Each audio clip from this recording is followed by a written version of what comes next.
Hello, everybody. Welcome to VC Jedi Archives. I'm Mike, I'm John.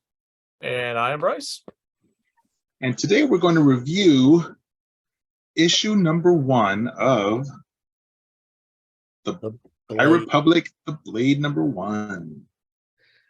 Actually, I wasn't sure if they're going to call it The Blade or they're going to call it the full name, The Blade of Bardona. Bardota. Blade of Bardota, yeah. All I remember is that when we first met Porter Angle, he's all old and just a cook on Starlight Beacon. He was a cook, and Jonathan Chiato was super excited. Like, we need a backstory to the Blade of Bardota. Why is he called the Blade of Bardota? What is that? Yeah, he wasn't even on like the Beacon first. He was on that planet where he first introduced us to the Charhounds, the planet the Charhounds originate from. I got the Charhounds here. Ember. Yeah, he's just a cook, and all he cares about is cooking. And then at the end of the episode, he's jumping from like ship on the outside, riding 2 ships, like one on each leg, like that Jean-Claude Van Damme thing. But he's all like big and old because like 250 years old. So he's pretty old. And so here's the original cover for Blade of Bardota. The blade. I like this. That was the Jedi Temple. I can't remember the name of the planet offhand, but it was the Jedi Temple where Loden Greatstorm ended up being taken by the Nile. Oh yes.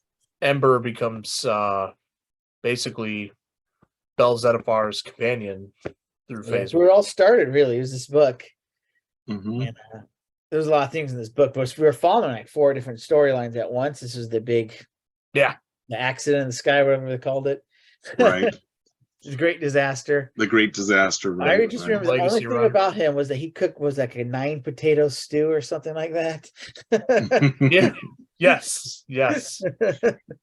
Something like it. He was kind of just a joke, and then when the stuff hit the fan, he was ready. So it was pretty cool. Yep. And I think, didn't they give the recipe for that stew at the end of that comic issue? Something like that. Yeah. I think so. Yeah. Yeah. So here he's got his nice Jedi lightsaber, but it looks like a pirate sword. Super like cool.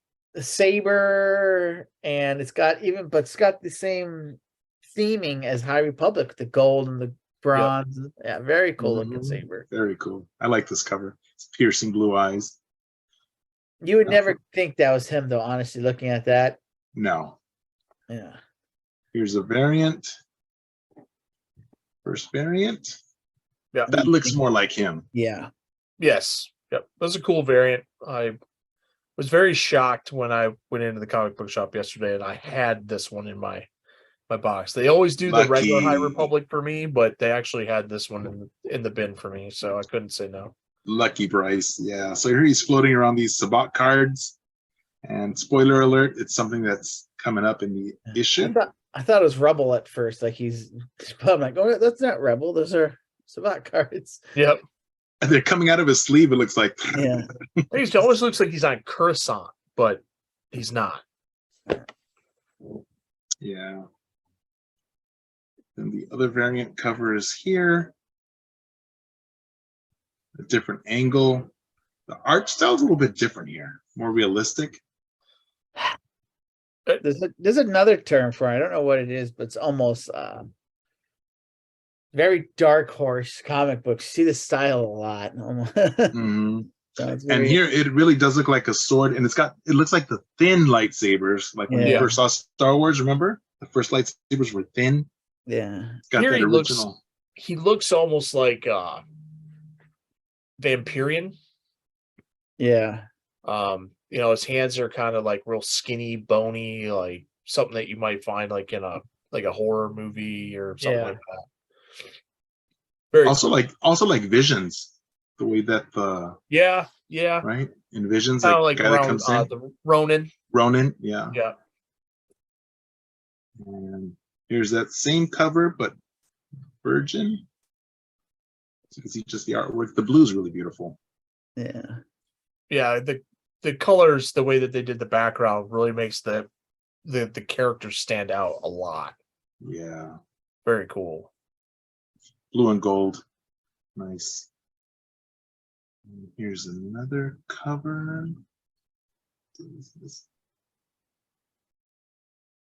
So here's a similar one to the first one with the cards, Sabacc cards in the air. And actually, spoiler alert, these are the Sabacc cards. They're getting blasted away. As that he deflects. Yeah, it's so interesting how they can draw blurry. Because remember, he's with his lightsaber, he's deflecting all the blaster bolts. Yeah. And he's deflecting those blaster bolts to pierce through every single one of the cards that he has floating around. Oh, okay. So he's got some skill. Yes. Very Definitely proficient with the lightsaber. Yeah, very definitely has. That's why he's called the Blade. And then we have this cover, which looks more like the Blade. This looks like we're familiar. Yeah. And look at that sword. It's beautiful. Looks like it's got rubies in there. Yeah, I wish I had this cover. This one's awesome. Probably my favorite. This is a good one. And then this has the Virgin cover. So you can really appreciate the artwork. This is beautiful. Yeah, I feel like he's actually could be standing on the deck of a pirate ship. Yeah. Right? And it's raining and Captain Jack Sparrow's behind him and or Captain Barbossa. Yeah. Davy Jones. And then we've got this cover. Very dynamic. Looking very Little Mermaid with the water splashing. Cover. Like, thinking back at the comic, I was like, what? Like, I know. It's like they're never on an ocean planet, so I don't know why this is even here. I think they're really really playing off his saber more so than anything. Yeah. Yeah. Or the swashbuckling type thing. Yeah. Saber. Very Little Mermaid. And then the last variant is that same cover, but without any distractions. Another Virgin copy. I didn't need any distractions on this cover. Check out that belt buckle. Yeah. Shout out to the High Republic. Shout out to my shirt. All right, so let's get into this. Part 1. Hundreds of years before the Skywalker saga, witnessed the rise of a legend, the mighty Jedi Porter Engle, perhaps the most skilled lightsaber wielder in the High Republic. With his fellow Jedi Knight Barash, he travels the galaxy serving as a guardian of peace and justice. But even Porter Engle has enemies he cannot defeat. So is this, help me with the timeline, is this 300 years before Anakin? It's 200 before Episode 1. Yeah, it's somewhere right around 390 years, I believe, before Episode 1. 390 total? Sure? I think so. When you go all the way to, obviously Phase 2 was 150 years prior to Phase 1. I think they put that right around 390, 392. 392 is sticking out in my head like that's the number, but it's somewhere right around there. It's close to 400. Yeah, it's just hundreds. I know it's over 3. It's over 3. It's hundreds of years. Yeah. Because from 1 to episode 1 to Star Wars is only 25 years, right? It's only 25 years from 1 to Star Wars. I thought it was like 30. Wouldn't Vader be 30 years old? Or I guess he's not born in Episode 1. So no, he's 10. He's 10. So yeah, that makes more sense. Yeah. Luke's 20. It's all I know. Is in Episode 4, Luke is 20. Right. So that's right. He's 20 or 19. 19, 20. Oh, so no, because wasn't it 10 years between 1 and 3? Yes, it was 10 between 1 and 3. So it's 30 years before. Yeah. So it's 30 years from 1 to 4. Okay. And then so 300 to 400 years. Yeah. Went down a rabbit hole on that one. So let's get into our issue, The Blade. Here's that cover. And then in this, got the timeline there. Oh, does it give years on that or no? No, it doesn't. That's the one thing. For some reason, it doesn't. You have to actually calculate it. Yeah. So that's the one thing I did like about Legends is they always had the dates. Legends was good about that. So this is a time of great exploration. Brave teams of Republic Pathfinders strike out into unsettled regions of space to build new communications networks and find hidden hyperspace lanes. Much is unknown. Danger is everywhere. The Jedi Order has offered its help to the Republic, sending its Jedi Knights to help wherever they are needed. On a far-off planet known as the Bone World, 2 of the greatest Jedi of the age embark upon their next adventure. So here we see Porter Engle, and he's levitating these knives. Cooking knives. Cooking knives, yeah. Nice. So maybe that's why they call him the Blade. And then, oops, sorry about that. Then we see that he's actually cooking. He's in the kitchen. Yeah. He's in a very large funny. I didn't kitchen. catch that when that's his salt. That's his 3 bean, 9 potato stew, whatever we call it. Probably. And right there. And he's cooking this stew, and he starts serving all these people, and looks like a big restaurant. Yeah, they didn't like it. So he's not. Right. He says he loves to cook, but he's not very good at it. So he's learning. Well, and when so you live 200 years old, you get some time to practice. so well, I like how he says, "I'll get better." Yes, we do know that like he's like a world-class chef.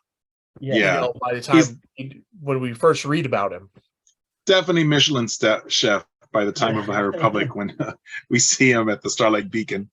Yeah. So he's been getting better. They're like, you know what, get out of here and take your stew with you.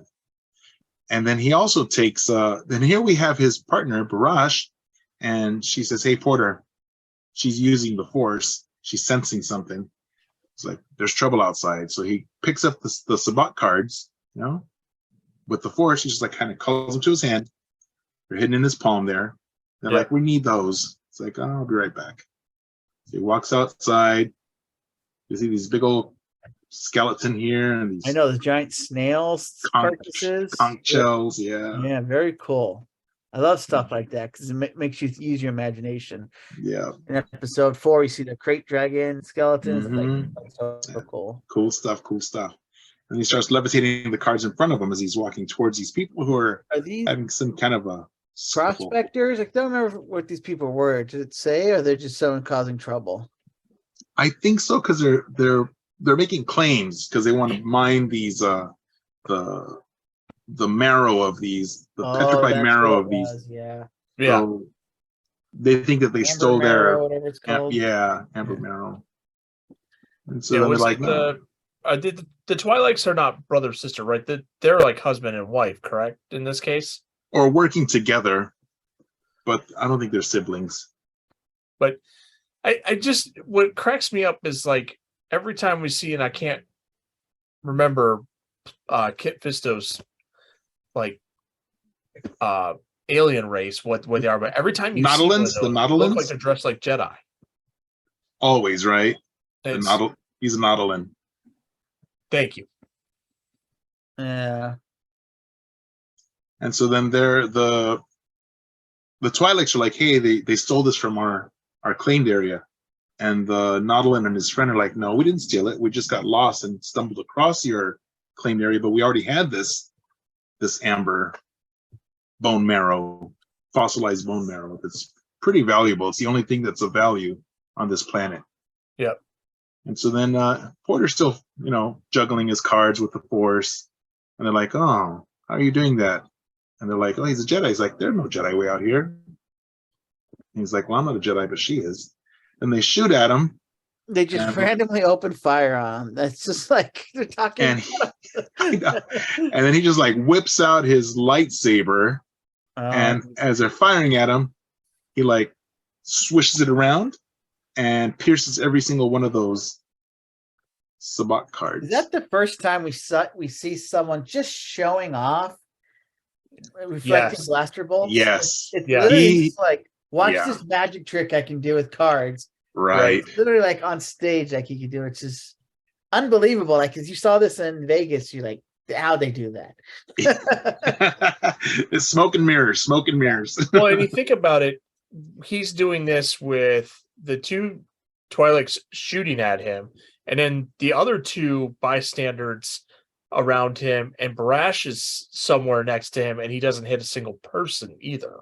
Mm-hmm. Like, he hits all the Sabbat cards, and he doesn't hit a single person. So he's either doing this because he's just boring to him. Like, how do I make this more fun? Or he's doing this to intimidate them. Like, I could do this. Or both, Don't because he's mess just with that me. good. Yeah, I he's almost just that think it's good. at a point, it's like he's just bored. He's like, oh, let's go break up another fight. What can I do to make this more entertaining? And it's almost like a game in his head. Did I get all the cards? Yeah. Very Seriously. And of course the Twi'leks are like, oh, shoot. cool. Right. Almost got a bleep there. Yeah. Dank Ferric. And then he's like, toss them to the dirt. So they toss their weapons and they run just take away. off. Yeah. Yeah. I don't know if we said it, but he says my sister. And when we were reading, we're like, sister, Yeah. they don't look that similar. And Jedi, like we're saying, don't really have family. They get taken from their family. So it kind of was throwing us off when we were reading it. So we'll get to that at the beginning. Yeah. Yeah. It was interesting. So after this little melee, we have a little flashback to Coruscant Temple, the Jedi Temple on Coruscant, 25 years before this episode, this issue. I mean, before this happens. And we see that they're younglings, they're in training. And sabers. Some cool sabers. And then there's that one curved saber that looks like a Saz. I mean, dead ring. The one in the foreground looks a lot like Anakin / Luke's, except for the gold that's around it, which again is that symbolic High Republic. Everything has to be like something gold has to be infused into what you're doing. But I mean, that looks almost exactly. Well, the piece is even there. It's just it's silver now. Yep, right. It's silver. So it could have just been like changed out or something, but it's very similar to his. And then the Asaz's, and then the other one almost looks like it's a Savi's. It just looks. It does. That's what I thought too. I said that looks like we're at Doc Undar's. We're at Doc Undar's store and see all the lightsabers on display. And then that box is kind of like the box that Maz Kanata has in her basement. Remember they open it up and there's stuff in there. Yeah, we see a little Bardona right there. What's his name? The blade. Porter Angle saying, "Wow." Mm-hmm. So this is 25 years ago. So he was really young there. I'd say he looks like between 6 and 10, somewhere within that elementary school age. And then yet, in only 25 years, he already looks all wrinkled. Well, actually, I don't think those are wrinkles. I think that's something his species has, and they're more like lines in the face. I remember the older images he has like really hard, like I would say cracks, like almost like he was made of stone and they cracked. It's really interesting how he looks. So the species does have something unique. Obviously, he's got 2 horns growing out of his head. Right. So this was really special because I think it's the first time that the younglings get to fight with actual lightsabers. Yeah. And you think about it, it's like these are like, but still, these are like deadly weapons. And like, here, kids, fight with these real swords. Done. Yeah, they have. So, from my understanding, and even I think they touch on this in maybe the Kenobi series when Anakin and Kenobi are sparring, that flashback scene, that they have the ability to dumb down their lightsaber power to where it doesn't cut, right? Like it almost like a shock, like it turns into a training saber. Well, yeah, he's right there. Gotcha. Yowcha. Ouch. Yeah, he got him in his elbow, so like it shocked him or something, or it's just like a baseball bat. Plunked him. Yeah. I'll get better. I'll get better. That's where it all starts with them. He'll get better. Yeah, and then he sees Barash over in the corner all by herself, and then he starts making a friendship with her, and she's a loner, but he's like, "Come on." This is where they really start their special bond, even though they're not supposed to make connections, but they make a bond, and it's not romantic, but it's very strong. To call someone brother and sister is a very strong bond. So see how that plays out. And now we flash forward to our current timeline, and they're on this transport going back to the department to see what their next assignment is, because they're out in the not their ship. That's just a transport freighter. They all jumped on. Oops. You can see everybody else is on that transport. They get to the office of the Frontier, which is pretty cool. The Republic has these offices outside throughout the Frontier just to show that they have a established presence there. And then they go up to get their next assignment. Yeah, pretty much requests come in to help us with this, help us with that, which is kind of cool. So they kind of have some kind of order of how they help our ticketing system. Mm-hmm. And so they, instead of going in order as first come, first serve or urgency, she randomly picks one with the Force. Right. Well, she uses the Force, like, which is the one that really needs us most? Because there's over 200, right? Exactly. Over 200. And she's really good. It's like, let me see, the Force says we need to go to. This is the one. I'd be mad if I was waiting the longest and like, you picked him first. Well, it's like the ER, they take in the most severe. So yeah, I'm starting to get better at the Arabic reading, and I'm very, very proud of myself that I'm starting to pick up the letters all on my own, like what they mean, just by watching you, Mike, and listening to you. I'm like, I'm gonna figure this out, man. I'm gonna be fluent pretty soon. It's pretty catchy. So they're here. And then we notice this droid. He's pretty cool. He's like a battle droid of the commando droids, right? Roger. Yeah. Yeah, he looks a lot like a commando droid between that and a B1. Yeah. And so then we pretty see much this. He's telling them like, okay, here's your mission, but you got to find your own way to get there. Right. Very kind of like, what? You want me to help people and you don't give me away? But luckily, someone right there can help them. These people way in the back, which are Pathfinders, right? And if you know anything about Pathfinders, it's usually it's a Jedi Master and Padawan paired up with non-Force sensitives who are in charge of like engineers and flying the ships to get them there. And because there are no communications on the pathfinding going out to these areas of the wilderness, the wild, wild west, they have these little droids, the EX droids that send messages back to Coruscant. Yeah, the one alien. So we have got the ship there panel, and if you go to the top right where Porter's talking to this one, the two people, there's the blue alien. Reminds me, I know we've all watched Clone Wars, but there's that arc where Obi-Wan and Anakin are on that snow planet with those one aliens. Pantorans, thank you. He looks like a Pantoran. He does. And if you look at his sleeve, we can tell he's a medic. So he's a medic, and obviously the one on the left is a pilot. Okay. So cool.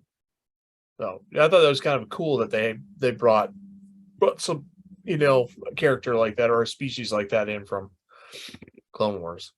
Yep. Like that. I do like all the connections with all the other stuff. Oh, one of the things that I noticed too when I looked at the Arabesh here, when she picks a planet, I noticed it said that's a sector, and it said Tamas, right? And the Tamas sector sounds like Tamas from the droids, the old droids cartoons. So I thought that's pretty cool. The 80s, right? Yeah, from the 80s, the Tamas sector. And remember, because the Tamas, they had a talisman. Do you remember that episode where they had the talisman? And that talisman, well, I did watch those. I like the droids. It would make me so happy if that's where they got that from. It's like, let's pull this would be really cool from a droids cartoon, a planet we never heard of or sector, and bring it into this random comic book. It would just make me so happy. Me too. All those connections make me super happy. You guys know I love connections to other Star Wars. It ties it all together. I love it. So here they are. They meet those Pathfinders. They're going with them. And then, of course, every Pathfinder team has a Jedi on it. So this guy, the Mickey, is like, you're Porter Angle, huh? Is it? I thought it was female. Who? Hellion? Hellion is the name? I thought Hellion? It was female, but I always say it because you can't really tell with the background photos, but I think it's maybe on the next one or two pages. I think when he gets actually behind him, I don't know. I think it's a guy. it could be. I mean, it's just I don't know, right there. If you look at his body, though, look. See? Yeah, you're right. So, and then because we've seen the other Mickey, that's a pink one from Yes. The Adventures, remember? With Lula Talasola and it definitely looks like a Mickey, and if they come in different colors, maybe, yeah, but definitely looks like a Mickey. But I do know the other one from the book was pink too, the male one. The Mickey in the book we read. Yeah, but they can be different colors. Maybe a different planet. Yeah. You know, like humans can be in different colors. Yeah. And so then, this is really cool because this Mickey is like, I've heard of Porter Engle. You know, they know about him. So, because he's got a reputation, he is really good. So he's like, come on. And he pulls out his lightsaber. Of course, two guys, they've got to spar with their lightsabers. You know, whip it out. And all of a sudden, Porter Engle's lightsaber is just like dueling on its own because this guy is not a challenge for him. And he's like, what the? He's like, how are you doing that? You're not even holding on to it. And he sneaks up behind him. He's like, yeah, that's better. He's like, got him in a chokehold. I got better. I got better. Yeah, I got better. Love it. And of course, you guys know I love this panel. Yep. So, and Barash, like to make a Marvel comic reference, she reminds me the way that the hair, skin tone, and eyes of like Emma Frost from Marvel. Yes. Oh, and one thing they did talk about when they were traveling is that she talks to him about they're really close, and she's a different species, so she won't live as long as he will. And we learned that his species lives for hundreds of years. And it's just like, I'm going to be long gone. He's like, nah, you can't. You won't. So he's like playing it off. But I guess it's like for us having pets, like we have dogs and our dogs don't live as long as we do. Right. It's like Chewbacca with Han Solo. Han Solo was his pet, sort of, because Han wouldn't live as long as Chewie. Yeah, like that one. Han Solo was Chewbacca's third pet or something like that. Yeah. And if you've had pets at all, you know how heartbreaking it is. So, but anyway. Chewbacca's got to put Han Solo down one day. He didn't have to. Han Solo's pup did it for him. Yeah, so that brings us to the end of this episode. I did like seeing here that they have those droids. So these were some of the droids and characters that we saw the preview for. It does a couple things, this issue. It gives us, obviously, it's Porter and his sister, but it gives us a glimpse of really what this whole phase is supposed to be a lot about, is the prospecting. It's you got those famous families. I can't remember their names, but they're like funding all these prospectors, and all these prospectors are going around expanding the galaxy because you can't expand. It's the Santecas, right? The Santecas. Santecas, because they want to get all the hyperspace lanes routed. Then the Graphs, part of that too. There's a couple of, I think there's like 2 or 3, but yeah, big families that they become billionaires because they get these hyperspace lanes, they get this area, and then they can map it, and then they can kind of sell how to do that, and so they just make a bunch of money. Well, they're also getting resources like this bone marrow amber that's on that planet. So they're not just going out there for the fun of it. They're actually trying to get resources to expand the Republic. I think that was one of the panels from the slides from the panel from Celebration was actually this Pathfinder group that were. It was definitely, they showed a couple of Pathfinder groups. So I'm glad we're getting into that, because we really haven't gotten into, at least the stuff I read so far hasn't talked about what we're doing here in this phase. And it's like, well, it's about Pathfinders. So it's kind of cool that they finally get introduced to some of them. So, and I think they're going to be in that monster book that you're going to read. Okay, I finished that book. So, and I think that's how I remember that this guy was a medic, because I think they show up in that book. So brings us to the end of this episode, and this is to be continued. Yeah, another thing I really like is you see him as a child, and he's practicing dueling, and he says, "I'll get better." And then at the end, he's only 30 years old or whatever right there. and he's already got a name for himself. People want to duel him, and he says, "I got better." But then when we see him cooking, he says, "I'll get better," and we know from the other books that he got better. He becomes a Michelin cool. Like Michelin chef. Yeah, he's someone that he focuses on it, and he'll get to master it without any problem. Really, he just picks a new topic. Okay, now I want to cook.